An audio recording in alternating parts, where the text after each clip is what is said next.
وإن ظنوا أنك ستنتهي يا زمالك أحييت إليهم الحياة من جديد. هي صافرة النهاية، قمة الصدارة تنتهي ليكون عنوانها الصدارة في 100 عقبة.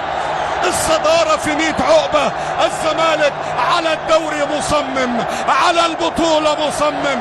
الزمالك يزين الصدارة، ينفرد بها، يحضر بها، يتربع على الصدارة ويجلس على عرشها. في شهر رمضان الزمالك يقدم أحلى وجبة انتصار لجماهيره هنا في ملحمة الصدارة، ينفرد بها الزمالك. حسام عبد المجيد في الدقيقة 60 من علامة الجزاء يقدم الانتصار هنا للزمالك الذي يسعد جماهيره.